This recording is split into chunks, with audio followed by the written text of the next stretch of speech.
할렐루야, 반갑습니다. 한 주 동안도 잘 지내셨는지 모르겠네요. 오늘 코로나 시국에 우리 본 주님의 교회에서 오늘 온라인 영상 예배로 3월 마지막 주 예배를 드리도록 하겠습니다. 438장 내 영혼이 은총이고 찬송 부르고 예배를 시작하도록 하겠습니다.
묵도하심으로 오늘 3월 29일 주일 예배 시작드리도록 하겠습니다.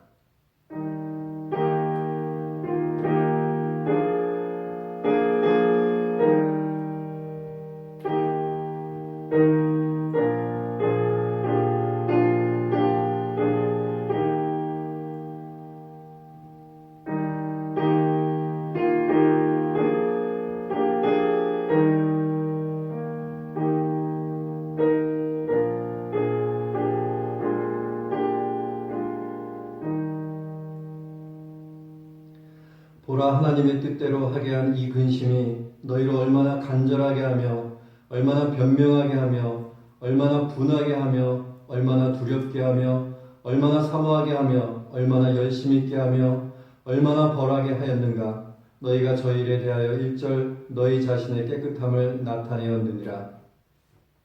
긍휼에 풍성하신 하나님, 장기화되는 코로나 사태로 인해서 저희 본 주님의 교회에서 주일을 맞이하여 다시금 온라인 영상 예배로 드리게 됨을 감사드립니다. 비록 저희가 공간적으로 떨어져 있지만 마음으로는 한자리에 모여 함께 예배하는 시간이 되게 하여 주옵소서.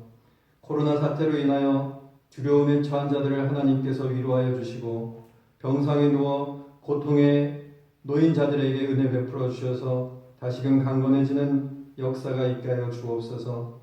각 나라의 의료진들과 수장들에게 하나님께서 은혜 베풀어 주셔서 지혜와 열심으로 한마음 한뜻으로 이 난관을 이기고 극복할 수 있도록 하나님께서 은혜 베풀어 주옵소서. 전염병의 시대를 살아가며 믿는 자들로서 하나님께서 우리에게 주시는 음성에 귀 기울이는 저희가 되게 하여 주옵소서. 그리하여서 어려움 중에서 주께서 함께하여 주심을 누리는 그러한 시간이 되게 하여 주옵소서. 본 주님의 교회를 하나님께서 지켜 주옵시고 모든 성도들이 교회의 울타리 안에서 한 생명 공동체임을 경험하는 그러한 교회가 되게 하여 주옵소서. 육신적으로 연약한 성도들에게 하나님의 치료하시는 그런 은혜가 임하게 하여 주시고 물질적 어려움에 처한 자들에게 다시금 일어나는 새로운 길을 하나님께서 허락하여 주옵소서.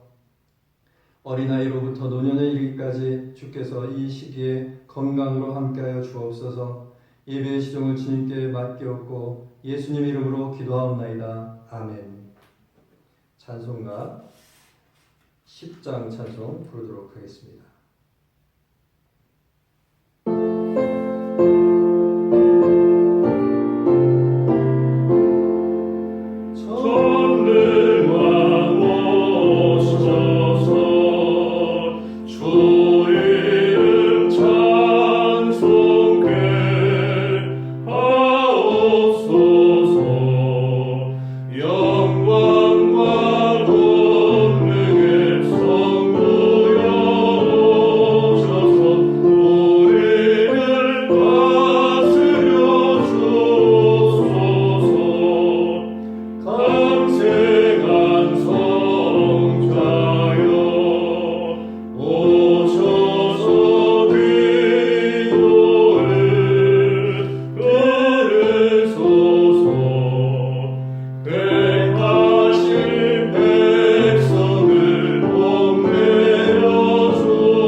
이 시간에 참회의 기도 드리는 시간 갖도록 하겠습니다. 한 주간도 지내면서 저희가 잘못한 것들 주님 앞에 아뢰는 우리 죄, 만일 우리가 우리 죄를 자백하면 저는 미쁘시고 의로우사 우리 죄를 사하여 주신다고 하셨습니다.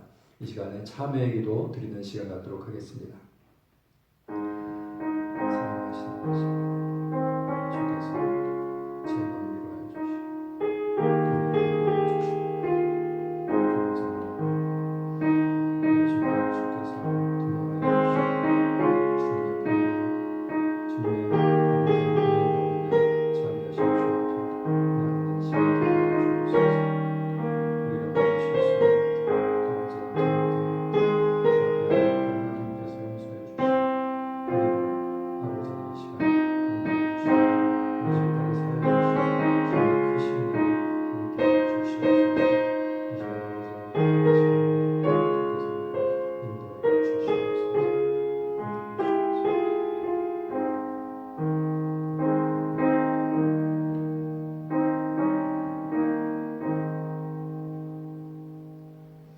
교동문 교독하도록 하겠습니다. 교동문 128번 사순절 5번째입니다. 교동문 128번 사순절 5번째 우리 교독하도록 하겠습니다. 나의 영혼이 잠잠히 하나님만 바라며 나의 구원이 그에게서 나오는도다. 오직 그만이 나의 반석이시요 나의 구원이시요 나의 요새이시니 내가 크게 흔들리지 아니하리로다. 넘어지는 담과 흔들리는 울타리같이 사람을 죽이려고 너희가 일제히 공격하기를 언제까지 하려느냐.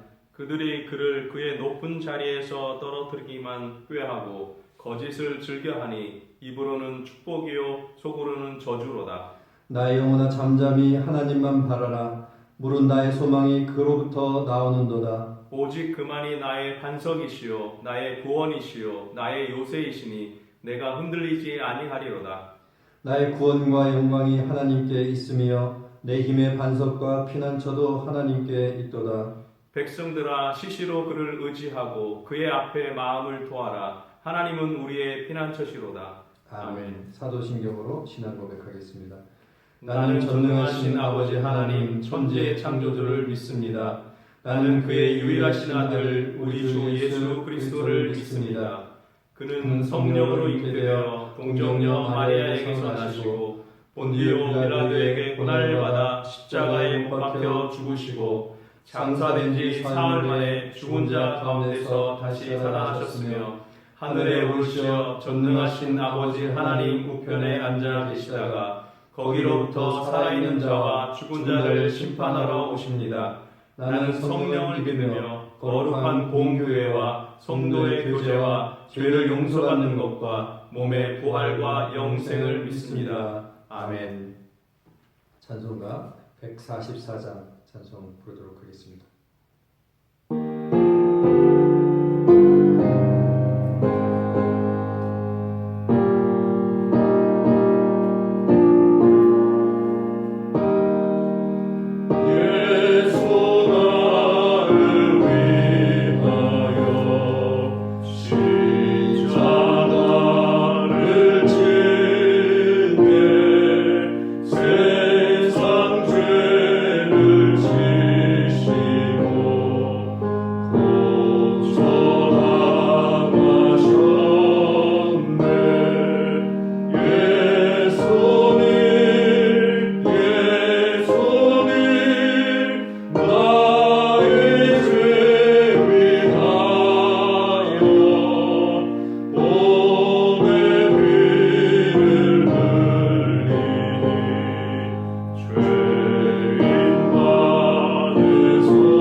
박채은 성령께서 우리를 대표해서 기도해 주시겠습니다.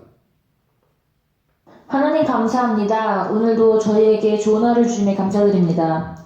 코로나 바이러스 때문에 비록 저희가 같은 장소에서 예배를 드리지는 못하지만 온라인으로 저희가 주님을 높이고 주님 말씀을 들을 수 있게 하심에 감사드립니다.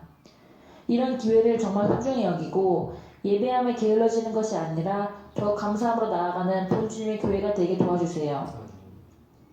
하나님, 저희 인간은 오랜 세월 동안 하나님이 안 계시는 것처럼 저희가 이 세상의 왕이 된 것처럼 행동했습니다. 하지만 작은 바이러스 앞에 저희는 더욱더 약하고 작은 존재라는 것을 깨닫습니다.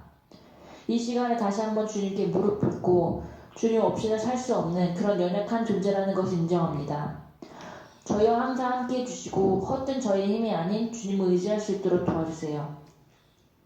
주님께서는 내 이웃을 내 몸과 같이 사랑하라라는 말씀을 주셨습니다. 하지만 지금은 서로가 서로를 의심하고 탓하고 미워하고 배려하지 못하는 모습들이 보입니다. 이 시기에 주님을 따르는 저희들이 더욱더 다른 사람들을 도와주고 그들을 위해 기도하게 도와주세요. 지금은 사순절 기간입니다. 매일매일 달라지는 코로나 상황 때문에 주님께서 저희를 위해 고난받으심을 잊지 않도록 도와주세요. 또한 주님의 말씀을 더욱 가까이 하여 주님께 가까워지는 저희가 될 수 있도록 도와주세요. 마지막으로 예배와 말씀 위에 기도합니다. 주님께서 저희에게 주시고 싶은 말씀을 듣게 해주시고 또 이해할 수 있는 귀를 허락해 주세요. 또한 온라인으로 들어지는 예배지만 흐트러짐 없이 온 마음 다해 드리는 예배가 되길 원합니다. 이 예배 시간 동안 함께 해주시고 오늘 주신 말씀을 일주일 동안 묵상하며 사랑하는 본 주님의 교회가 될 수 있도록 도와주세요. 감사드리며 예수님 이름으로 기도했습니다. 아멘.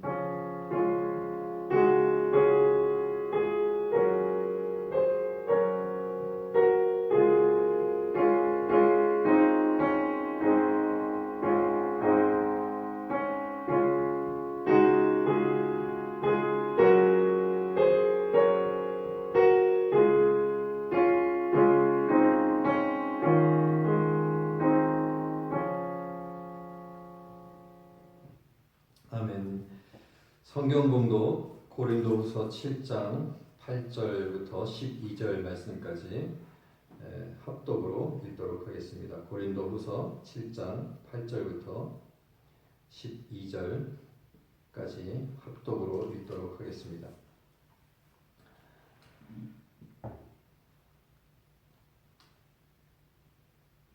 함께 읽겠습니다. 그러므로 내가 편지로 너희를 근심하게 한 것을 후회하였으나 지금은 후회하지 아니함은 그 편지가 너희로 잠시만 근심하게 한 줄을 알미라. 내가 지금 기뻐함은 너희로 근심하게 한 까닭이 아니요 도리어 너희가 근심함으로 회개함에 이른 까닭이라. 너희가 하나님의 뜻대로 근심하게 된 것은 우리에게서 아무 해도 받지 않게 하려 함이라. 하나님의 뜻대로 하는 근심은 후회할 것이 없는 구원에 이르게 하는 회개를 이루는 것이요 세상 근심은 사망을 이루는 것이니라. 보라, 하나님의 뜻대로 하게 된 이 근심이 너희로 얼마나 간절하게 하며 얼마나 변증하게 하며 얼마나 분하게 하며 얼마나 두렵게 하며 얼마나 사모하게 하며 얼마나 열심 있게 하며 얼마나 벌하게 하였는가. 너희가 그 일에 대하여 일체 너희 자신의 깨끗함을 나타내었느니라. 그런즉 내가 너희에게 쓴 것은 그 불의를 행한 자를 위한 것도 아니요 그 불의를 당한 자를 위한 것도 아니요 오직 우리를 위한 너희의 간절함이 하나님 앞에서 너희에게 나타나게 하려 함이로다. 아멘. 오늘 저희가 또 3월 마지막 주 맞이해서 또 온라인 예배로 이렇게 예배를 드리게 되었습니다. 여전히 온라인 예배가 어색하고 또 카메라 놓고 오늘 이동 집사님께서 함께 예배를 같이 위해서 도우시는데 여간 어색한 것이 아닙니다. 그래도 이 시간에 함께 말씀을 살필 때 뭐 독일에서도 많은 교회와 또 성당에서 이렇게 카메라 기사와 뭐 목사님이나 아니면 신부님이 이렇게 예배를 드리는데 그런 거 보면서 오히려 저는 또 은혜가 되었습니다.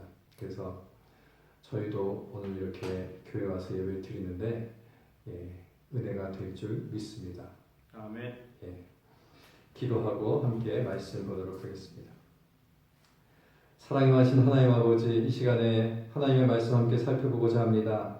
이 시기에 저희에게 주시는 하나님의 음성이 무엇인지 이 시간 생각하게 하여 주시고 또한 깨닫게 하여 주옵소서. 주께서 입술을 붙들어 주셔서 주의 크신 은혜로 이 시간 함께 하여 주옵소서. 예수님 이름으로 기도하옵나이다. 아멘. 집사님께서 리액션을 크게 하셔서 좋은데 갑자기 하면은 이게 깜짝 놀라게 됩니다. 어쨌든 오늘 제목은 근심의 효과라는 제목으로 근심이 무슨 효과가 있겠냐 이렇게 생각할 수 있지만은 제목을 그래서 근심의 효과라고 제목을 삼아 보았습니다. 며칠 전에 제가 잠을 자려고 12시 넘어서 잠을 자려고 하는데 대략 12시 넘으면 잠이 왔었는데 그날따라 한두 시간 동안 잠이 오지 않았습니다.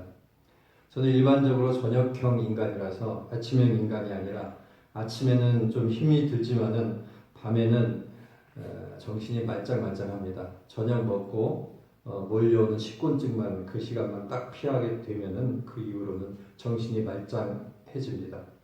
그래서 자주 밤늦게 잠을 자곤 하는데 며칠 전에도 대략 그 정도면은 잠이 와야 되는데 잠이 안 오고 계속 제 머릿속에 맴도는 생각들이 있었습니다. 그것은 일종의 불안감이었습니다. 지금 코로나 시국이기 때문에 코로나에 걸리면 어떻게 될까?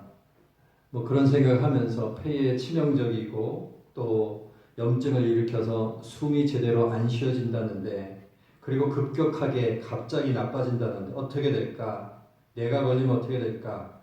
우리 애들이 걸리면 어떻게 될까? 뭐 그런 생각을 하면서 불안해진 것입니다. 그거 말고도 대상이 불분명한 그런 불안감들이 제 머릿속에 있었습니다. 그래서 불안해지니까 잠을 잘 수 없었던 것이죠. 그래서 2-3시간 이상 엎치락 뒤치락 하다가 잠을 이루었습니다. 키에르 케고르라는 덴마크의 철학자이자 신학자가 있는데 그의 유명한 책이 죽음에 이르는 병입니다.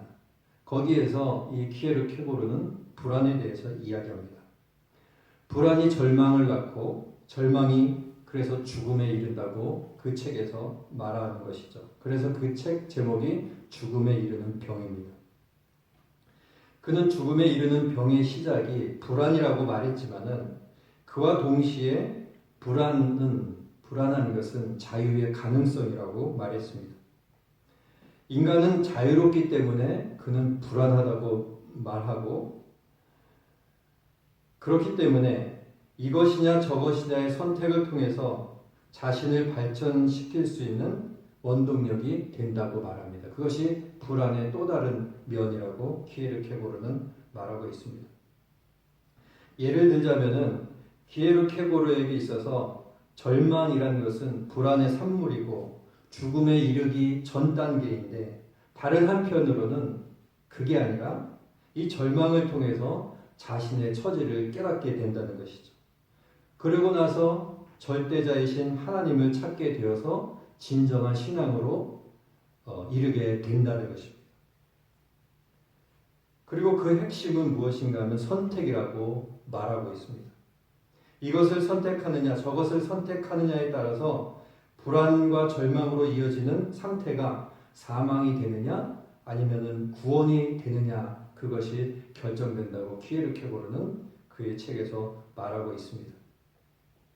오늘 우리가 읽은 본문에서도 사도 바울은 이 불안, 즉 근심에 대해서 말하고 있습니다. 바로 세상 근심과 하나님의 뜻대로 하는 근심이 있다고 하는 것이죠. 불안의 그런 이중적인 면이 있는 것처럼 세상 근심과 하나님의 뜻대로 하는 근심이 있다고 사도 바울은 오늘 성경 본문에서 우리에게 말하고 있습니다. 사도 바울은 우리가 읽은 본문이 고린도 후서인데 고린도 전서에서 고린도 교인들에게 많은 책망을 했습니다. 그것으로 인해서 그 책망을 받고 고린도 교인들이 근심에 빠지게 되었다고 말합니다. 고린도전서 1장에서 그는 자랑하는 것과 교만에 대해서 교인들을 책망합니다. 5장에서는 음행에 대해서 책망하게 되죠. 6장에서는 교회 문제를 세상의 법정에 송사하는 것을 두고 책망을 합니다. 또 11장에 보면은 고린도전서 11장에 보면은 잘못된 성만찬에 대해서 이 사도 바울은 고린도 교인들을 책망합니다. 바울의 그런 글들은 아비의 마음으로 진심이 담겨져 있지만은 한편으로는 매섭게 호되게 책망하는 그러한 글들이었습니다. 그래서 거기에 대해서 고린도후서 2장 4절에 사도 바울은 설명을 합니다. 내가 큰 환난과 애통한 마음이 있어 많은 눈물로 너희에게 썼노니 이는 너희로 근심하게 하려 한 것이 아니요 오직 내가 너희를 향하여 넘치는 사랑이 있음을 너희로 알게 하려 함이라. 사도 바울도 인정한 것이죠. 너희로 그렇게 책망으로 쓴 것은 근심하게 하려 한 것이 아니라 너희를 향한 넘치는 사랑 때문에 그것을 썼다고 말하고 있습니다. 영적인 아비로서 사도 바울은 고린도 교인들에게 분명히 잘못된 일에 대해서 책망의 편지를 썼습니다. 그러나 고린도 교인들은 그것으로 인해서 마음의 상처를 입었고 근심에 빠지게 되었던 것이죠. 바울이란 인물은 어떤 인물이었습니까? 바울이란 사람은 강직하고 직설적인 그리고 원칙주의자였습니다. 갈라디아서 2장 14절에 보면은 이 바울은 그 기라성 같은 예수님의 수제자 베드로를 책망하는 것을 보게 됩니다. 베드로가 이방인들하고 같이 식사를 하다가 유대인들이 오니까 그들에게 덕이 안 될 것 같아서 이방인과 같이 식사하는 것이 유대인들에게 덕이 안 될 것 같으니까 자리를 피한 것을 두고 바울이 베드로를 책망합니다. 내가 유대인으로서 이방을 쫓고 유대인답게 살지 아니하면서 어찌하여 억지로 이방인을 유대인답게 살게 하려느냐 이러면서 바울은 베드로를 책망하게 되죠. 바울의 입장과 베드로의 입장이 우리가 지금 봤었을 때는 큰 차이가 없는 것처럼 보이지만은 당시에는 베드로라 하면은 예수님의 수제자였고 사도였습니다. 그렇지만 바울은 자신의 사도됨을 의심받는 이런 상황이었고 실제로 예수님을 직접 보지 못한 사람이었기 때문에 바울이 베드로를 책망한다는 것은 보통의 일이 아니었습니다. 그러나 그런 원칙을 어겼다고 바울은 베드로를 책망하게 되죠.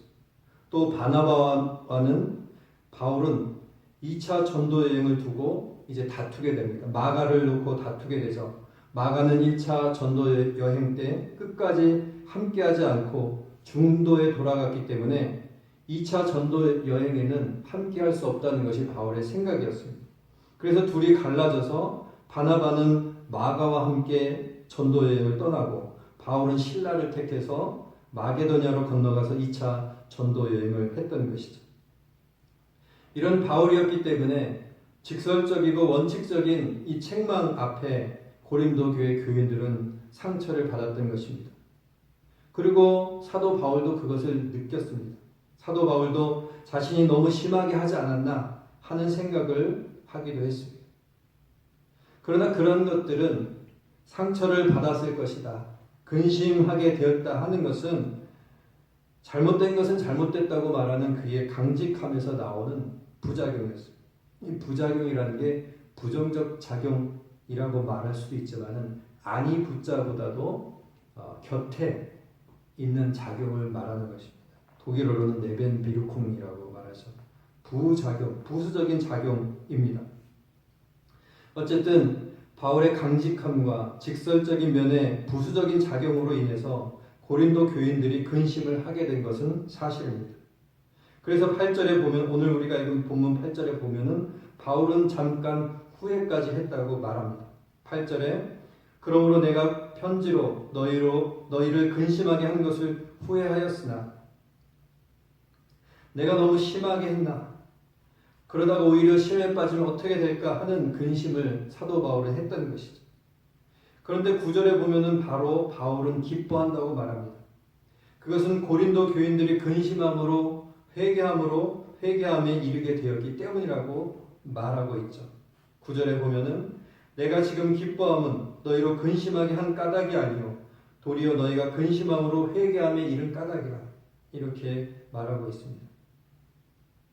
근심은 기쁜 것이 아니지만은 그것을 통해서 회개에 이르렀기 때문에 결과적으로 기뻐한다고 사도 바울은 말하는 것입니다. 세상의 일들이 항상 기쁘고 기뻐서 기쁜 일이 생기는 것이 아니라는 것은 어린아이만 아니라면 대부분 알고 있는 일입니다. 모든 일에 과정이 있는 것이죠. 기쁜 일이 있으려면 그 과정이 있어야 되는 것입니다. 기쁘고 기뻐서 기쁜 일이 있는 것이 아니라는 이야기입니다. 일이 되어가는 순서가 있다는 이야기입니다. 신앙생활에 있어서도 과정이 있고 그렇다는 것은 기쁘고 기뻐서 기쁜 일이 생기지 않는다는 이야기입니다. 오늘 읽은 본문만 해도 근심이 고린도 교인들에게 있었고 그것 때문에 잠깐이나마 바울이 후회했다고 말했습니다. 그러나 그것이 결과적으로 기쁨을 이끌어낸 일이었습니다. 신앙인에게도 근심이 있을 수 있고 절망이 있을 수 있습니다. 불안이 있을 수 있습니다. 두려움이 있을 수 있습니다. 그러나 신앙 안에서의 근심과 절망은 반드시 구원과 연결되는 것을 믿으시는 우리 성도님들 되시기 바랍니다. 신앙 안에서의 근심은 소위 하나님의 뜻대로 하는 근심이고 결과적으로 아무 해도 받지 않게 하심입니다. 그래서 신앙 안에서의 근심은 10절에 보면은 후회할 것이 없는 구원에 이르게 하는 회개를 이룬다고 사도 바울은 말하고 있는 것이죠. 신앙 안에서의 근심은 후회할 것이 없는 구원에 이르는 회개를 이룬다고 사도 바울은 말합니다.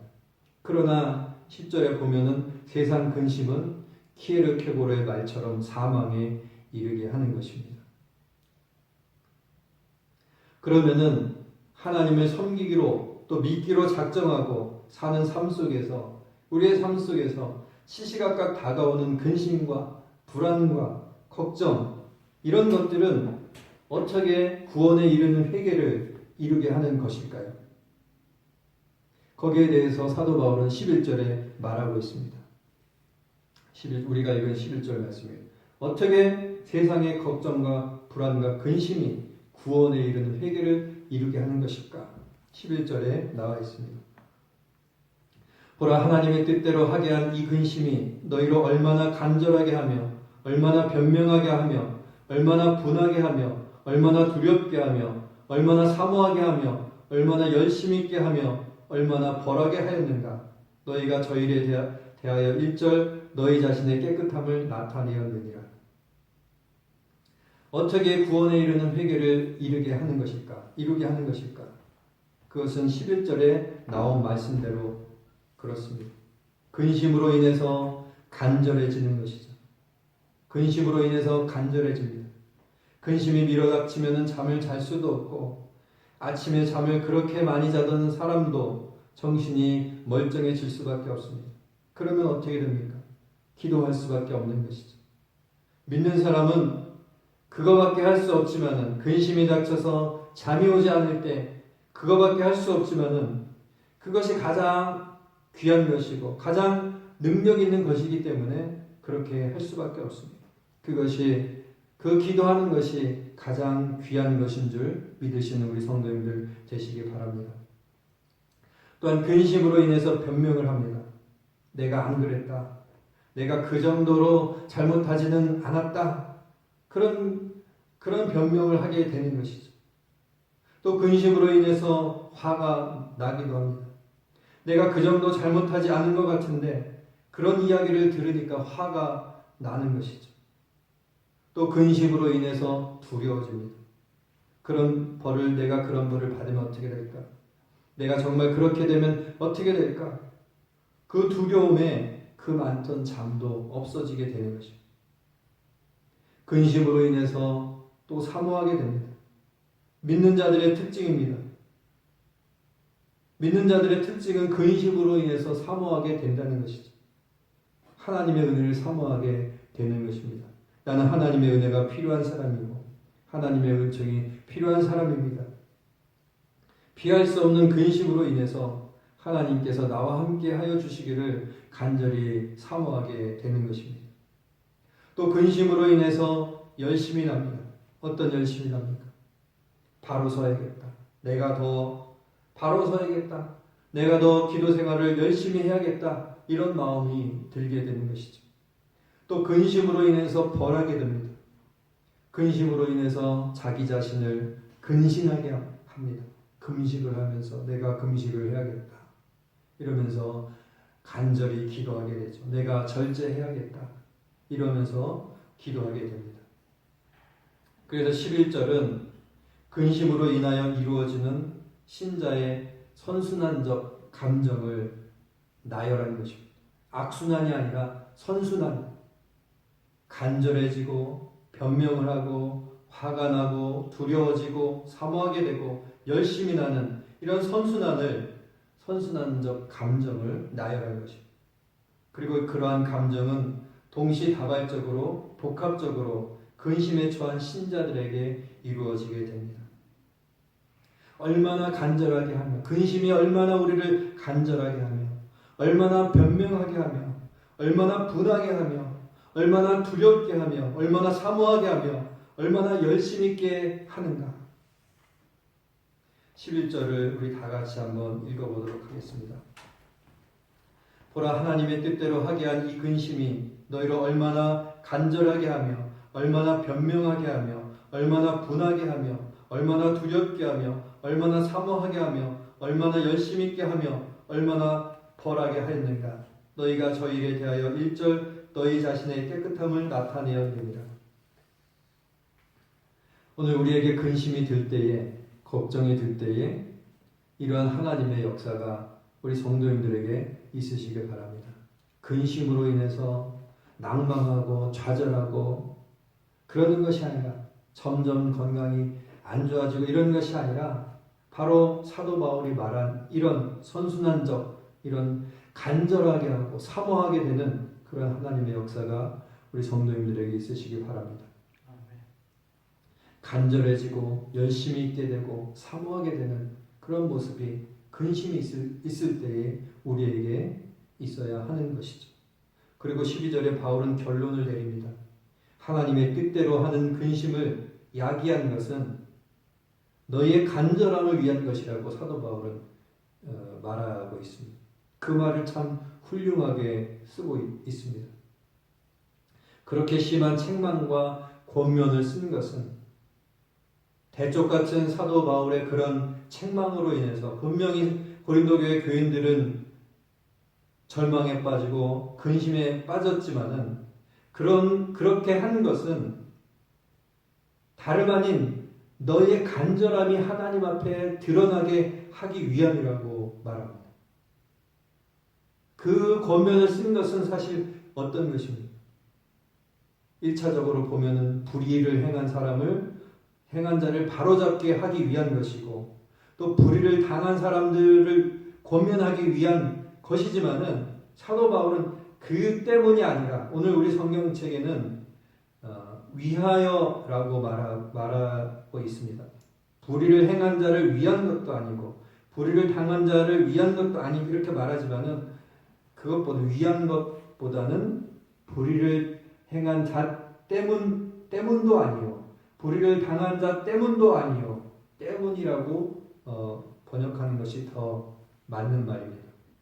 그래서 사도 바울이 바로 이런 심한 권면을 쓴 것은 이런 책망을 쓴 것은 다른 것이 아니라 너의 간절함이 하나님 앞에 드러나게 하기 위함이라고 말하고 있습니다. 할렐루야. 바로 이것 때문에 사도 바울이 이 본문을 쓴 것이죠. 하지만은 사도 바울이 이것을 처음부터 의도하였겠는가? 어느 정도 심한 책망을 함으로써 그들의 간절함이 드러날 것을 의도하였던가? 라고 생각할 때에 그것은 그렇지 않을 가능성이 크다고 생각을 합니다. 결과적으로 보았을 때 그렇게 되었기 때문에 하나님께서 그렇게 역사해 주셨기 때문에 사도 바울이 이렇게 쓸 수 있었던 것이죠. 너희의 간절함이, 왜냐하면 사도 바울이 이 책망을 쓰고도 걱정을 하지 않았습니다. 후회를 하지 않았습니까? 혹시 시험에 빠지면 어떨까? 혹시 낭망하면 어떻게 될까? 이런 걱정을 했는데 오늘 마지막에 이렇게 쓴 것은 하나님께서 사도 바울의 그런 열심을 그렇게 만들어 주셨다는 것이죠. 그래서 사도 바울이 이렇게 쓸 수 있었던 것입니다. 해간 자 때문도 아니고 불의를 당한 자 때문도 아니고 너희의 간절함이 하나님 앞에서 드러나게 하기 위하여 내가 썼노라. 이렇게 말할 수 있었던 것입니다. 그리고 그것은 하나님께서 역사해 주시는 것이죠. 이런 것을 보면은 모든 일이 합력하여서 선을 이룬다는 이 성경 말씀이 떠오릅니다. 우리가 진심으로 어떠한 일을 할 때에 우리가 마음을 다해서 진정한 마음으로 어떤 교회 일을 할 때에 또 신앙적인 일을 할 때에 거기서 빚어지는 분명히 부수적인 작용들이 있습니다. 부정적 작용이 아니라 부수적인 작용들이 있습니다. 그래서 사도 바울이 책망을 했는데 부수적 작용이 고린도 교인들이 이제 근심에 빠지게 되는 그 부수적 작용이죠. 그러나 우리가 어떠한 일을 진심으로 행할 때에 거기에서 빚어지는 부수적인 작용들이 있겠지만은 그런 모든 것을 커버하시는 하나님의 섭리가 그 속에 있다는 것입니다. 그것이 바로 모든 것이 합력하여 선을 이룬다는 것이죠. 이것도 좋고 저것도 좋고 이런 것이 아니라 우리가 진심으로 어떤 일을 행할 때 신앙적인 일을 행하고 옳다고 하는 일들을 행할 때에 부수적인 일들이 분명히 있지만은 그 모든 것을 커버하시는 하나님의 합력하여 선을 이루게 하신 하나님의 그 섭리가 그 속에 있다는 이야기입니다. 그래서 사도 바울이 오늘 12절에 너희의 간절함이 하나님 앞에서 드러나게 하기 위함이라 이렇게 쓸 수 있었던 것입니다. 모든 일을 합력하여 선을 이루시는 하나님의 섭리를 믿으시는 우리 성도님들 되시기 바랍니다. 아멘. 모든 것이 합력하여 선을 이룬다는 그 믿음은 또한 하나님께서 반드시 좋은 것으로 나에게 주시리라는 믿음입니다. 하나님께서 나에게 반드시 좋은 것으로 주시리라는, 지금 내 이 상황이 나에게 주어진 상황이 이해되지 않고 힘들고 어렵지만은 그럼에도 불구하고 하나님께서 나에게 좋은 것으로 주시리라는 그 믿음, 그것이 바로 모든 것이 협력하여 선을 이루신다는 그 믿음입니다. 좋은 것으로 나에게 주시리라는 믿음, 그것이 무엇이든지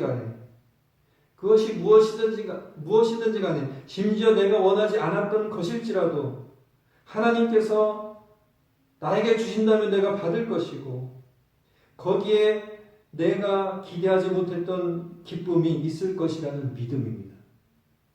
그것이 바로 좋은 것으로 반드시 나에게 주시려는 믿음입니다.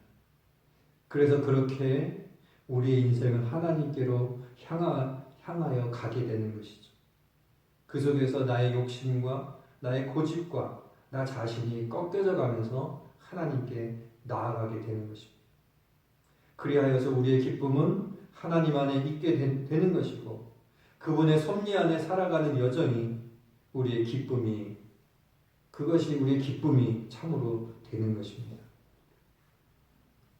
걱정 속에서, 근심 속에서, 불안 속에서 그저 거기에 함몰되지 마시고 그것으로 인해서 얼마나 간절해지는지, 얼마나 사모하게 하는지, 얼마나 열심을 내게 하는지, 그래서 하나님께서 주시는 응답에 이르고 기쁨에 이르고 구원에 이르시는 우리 성도님들 되시기 바랍니다. 아멘. 걱정과 불안과 근심은 과정일 뿐입니다. 기쁘고 기뻐서 기쁜 일이 있는 것이 아니라 걱정과 불안과 근심이 있지만은 그것은 하나의 과정입니다. 무엇에 이르는 과정입니까?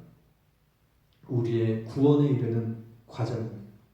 그 과정 속에 걱정과 불안과 근심이 있고 하나님의 뜻대로 하는 그 근심 속에서 우리가 회개함으로 우리의 처지를 깨닫게 되어서 구원에 이르게 된다는 이야기입니다. 세상적으로 하는 걱정은 죽음에 이르는 병이 되지만은 하나님의 뜻대로 하는 걱정은 도약을 이뤄내고 우리의 영혼의 발전을 이끌어낼 것입니다. 코로나를 통해서 우리에게 주시는 하나님의 그런 뜻이 있을 것입니다. 종말이 임박했다라는 그것보다는 우리 믿는 자들에게, 신앙인들에게 주신 하나님의 사인이 있다고 생각합니다. 너무 물질 만능주의에 또 성공 지상주의에 빠져서 그렇게 살아가고 있는 우리에게 하나님께서 이 코로나 사태를 통해서 하나님의 뜻을 전해주시는 것이 아닌가, 이런 생각을 하게 됩니다. 한 생명이 귀하고 영혼이 귀하고 하나님을 바라보는 이 신앙이 정말 귀중하다는 것을 이 코로나 사태를 통해서 깨닫게 되는 것이죠. 이 병마 앞에서는 물질도 소용없는 것이고 성공도 소용없는 것이고, 그렇지 않습니까? 그런 것을 이 코로나 사태를 통해서 깨닫게 됩니다. 정작 중요한 것이 무엇인지 자각하라는 하나님의 사인인 줄 압니다. 신앙생활하면서 우리가 이런 얘기를 많이 그렇지만은 알 뿐이지 세상 사람들을 쫓아서 그렇게 생활하고 있는 우리에게, 우리 신앙인들에게 하나님께서 정말로 귀한 것이 무엇인지, 정말로 너의 마음을 뜨겁게 하고 새롭게 하고 기쁘게 하는 것이 무엇인지 깨달으라고 주시는 그런 이라고 저는 생각을 합니다. 코로나 바이러스 사태에 대한 하나님의 뜻을 거기에서 찾을 수 있다고 생각합니다. 아무쪼록 우리 성도님들께서 불안이 있다면, 우리에게 불안이 있다면은 하나님 앞에 간구하셔서 기도하셔서 하나님의 뜻을 그 안에서 찾으시는 성도님들 되시기 바랍니다. 두려움과 불안을 통해서 간절함으로 기도할 때에 우리의 신앙을 다시 한번 점검하시고, 나의 소망이 무엇인가, 나의 참된 기쁨이 무엇이고, 무엇이 나를 가장 기쁘게 하고 감사하게 하고 충만하게 하는가, 무엇인지 살피셔서 우리의 소망이 하늘에 있고 영원한 하나님의 섭리 안에 우리가 놓여 있음을 깨달으시는 그런 시간이 되시길 바랍니다. 오면서 참 아이러니하다라는 생각을 했습니다. 교회 오늘 저희가 5번째 예배인데 제가 집에서 하다가 오늘 교회 와서 이렇게 하게 되었습니다.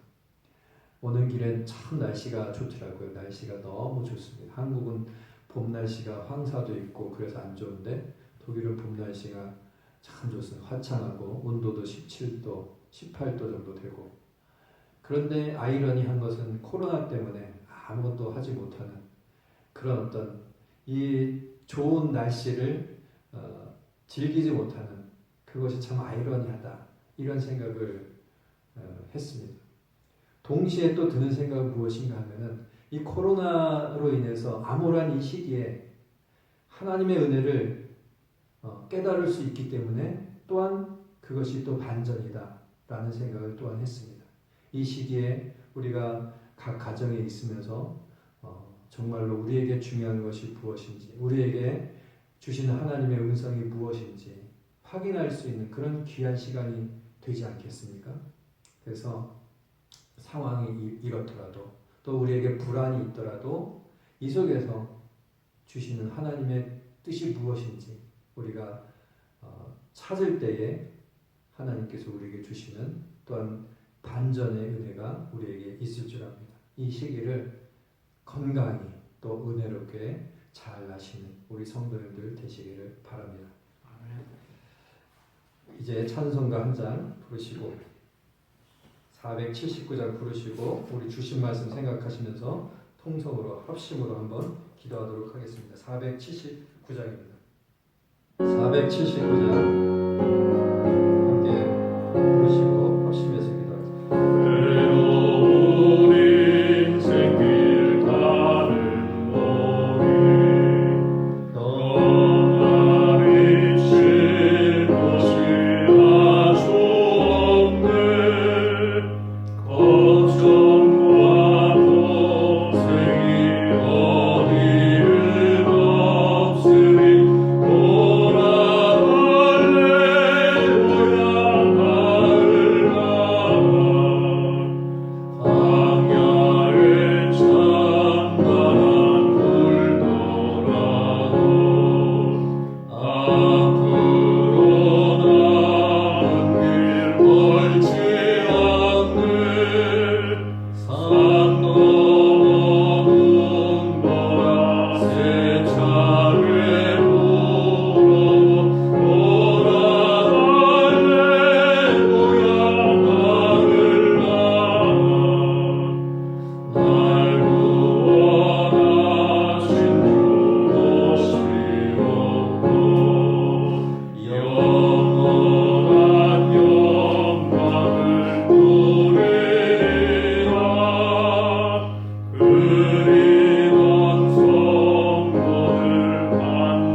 합심하여 기도하는 시간 갖도록 하겠습니다. 오늘 성도에게 근심이 있는 것은 회개에 이르게 하여서, 간절하게 하여서, 사모하게 하여서, 열심히 있게 하여서 구원에 이르게 하심이라고 함께 말씀을 살펴보았습니다. 우리에게 근심이 있습니까? 불안이 있습니까? 이것을 가지고 하나님 앞에 나가서 간구하는 우리 성도님들 되시기 바랍니다. 이 시간에 주신 말씀 생각하시면서 다 함께 합심하여 기도하도록 하겠습니다. 사랑하신 아버지 하나님, 주께서 아버지 하나님 우리에게 은혜 베푸셨음을 고백합니다. 아버지 하나님, 이 시국에 우리에게 불안이 있고 우리에게 근심이 있습니다. 아버지 하나님, 주 앞에 더욱 간절히 나아가게 해주시고, 주 앞에 더욱 열심으로 기도하게 해주시고, 주 앞에 더욱 사모함으로 나아가는 저희가 될 수 있도록 하나님 인도하여 주시옵소서. 이 시간에 아버지 하나님 합심하여 기도하기 원합니다. 주신 말씀 생각하면서 함께 기도하기 원합니다. 하나님께서 함께하여 주시고 이 시간 은혜로 인도하여 주옵시고 우리의 마음을 하나님께서 이루하여 주시고 아버지 하나님, 주께서 주신 은혜 가운데 거하는 저희가 되게 하여 주시옵소서. 아버지 하나님, 주께서 우리와 함께하여 주시고 아버지 우리의 삶 가운데 모든 것이 협력하여서 선을 이루시는 하나님의 섭리를 기대하며 나아가는 저희가 되게 하여 주시고 아버지 하나님, 좋은 것으로 우리에게 주시라는 주님의 아버지 하나님 약속을 믿으며 나아가는 저희가 되게 하여 주옵소서. 우리 어떤 상황에서도 좌절하지 아니하고 망망하지 아니하고 그것이 죽음에 이르는 근심이 되지 않게 해주시고 그것이 사망에 이르는 아버지 하나님 그러한 근심이 되지 않게 하나님께서 붙들어 주시옵소서. 아버지 하나님, 그리하여서 아버지 하나님 주 앞에 나아갈 때에 아버지 하나님 그 근심이 변하여 아버지 하나님 기쁨이 되게 하여 주시고 근심이 변하여 평안이 되게 하여 주시고 근심이 변하여 하나님의 섭리를 깨닫는 귀한 시간이 되게 하여 주시옵소서. 우리에게 있는 불안과 근심과 아버지 어려움을 통하여서 주 앞에 매달리고 더욱 나가는 저희가 될 수 있도록 하나님께서 인도하여 주시옵소서.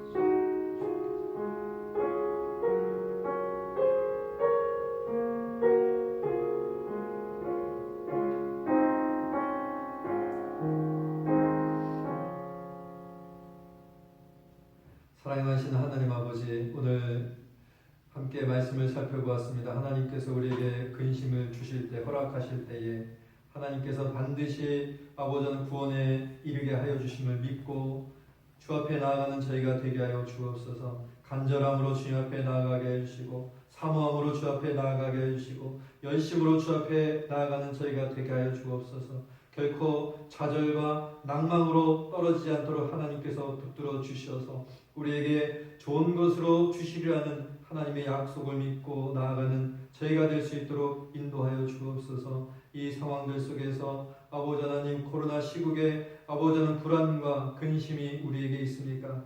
아버지 하나님, 주 앞에 더욱 간구하며 나아갈 때 하나님께서 귀한 것으로 좋은 것으로 간절함을 우리에게 일깨워 주시리라는 그 아버지의 은혜를 경험하며 나아가는 저희가 될 수 있도록 하나님 인도하여 주옵소서. 그리하여서 아버지 이 시간이 아버지 하나님 낭망의 시간이 되지 않게 해주시고 좌절의 시간이 되지 않게 해주시고 불안의 시간이 되지 않게 하여 주셔서 오히려 하나님의 은혜를 맛보며 하나님의 은혜 가운데 거하는 아버지 하나님 그런 귀한 시간 될 수 있도록 하나님께서 인도하여 주옵소서. 예수님 이름으로 기도하옵나이다. 아멘. 네, 광고 말씀 드리도록 하겠습니다. 사순절 기간입니다. 예, 이제 다음 주는 종려주일이고 그 다음 주는 부활주일입니다. 주님의 은혜가 본 주님의 교회 모든 성도님들에게 함께 하시기를 바랍니다.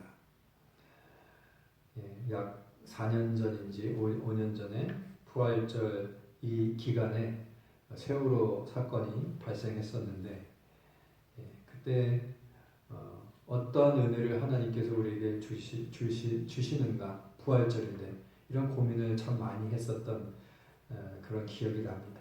근데 공교롭게도 부활절 기간에 또 이 고난 주간에 코로나 사태로 우리가 어려움에 처해 있습니다. 분명히 하나님께서 우리에게 은혜를 주실 수 있습니다.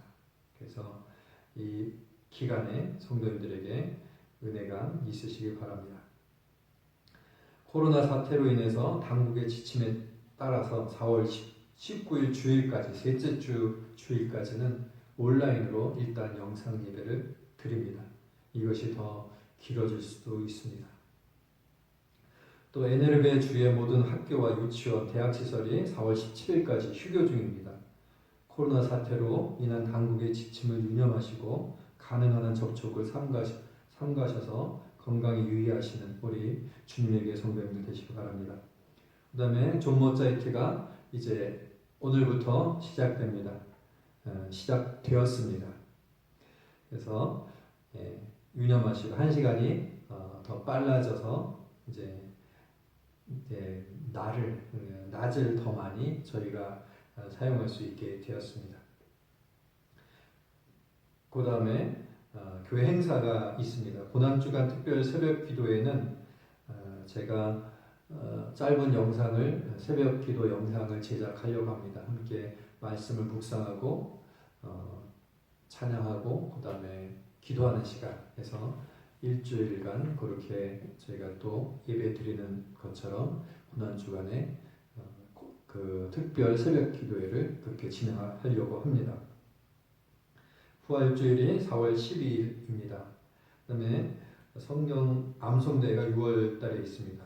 그래서 준비해 주시기 바랍니다. 이번 주에 생신을 맞으신 우리 김정근 권사님 축하하는 시간 갖도록 하겠습니다. 우리 생일 축하합니다. 하려고 박수 치면서 계속 해야 하기 때문에 우리 축하드리도록 하겠습니다. 생일 축하합니다. 생일 축하합니다. 사랑하는 김정근 권사님 생일 축하합니다. 생신 축하드리고 더욱 건강하시기를 바랍니다. 이제 505장 온 세상 위하여 1절 3절 부르시고 우리 헌금 드리는 시간 갖도록 하겠습니다. 헌금은 또 온라인으로 해주셔도 됩니다. 온라인으로 교회 홈페이지에 계좌번호가 있고 또 주보에 제가 주보를 다 보내드렸는데 주보 밑에도 계좌번호가 있습니다. 그래서 온라인으로도 가능합니다. 505장 1절 3절 부르시고 헌금 기도하고 축도로 예배 마치도록 하겠습니다.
주님 앞에 예물을 드려서 저희 마음을 표하였습니다.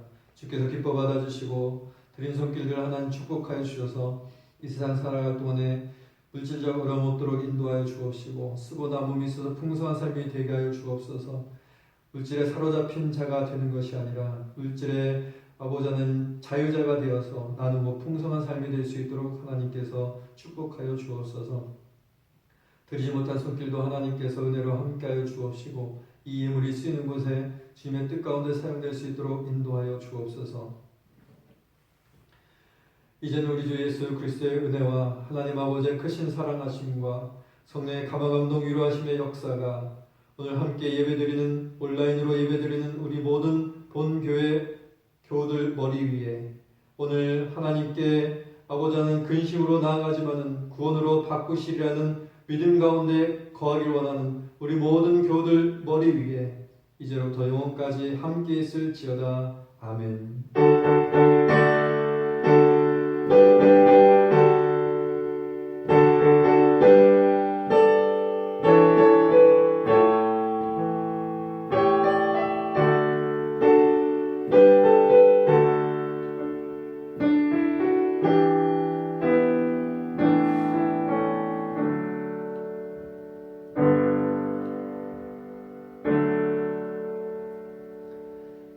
예배를 마쳤습니다.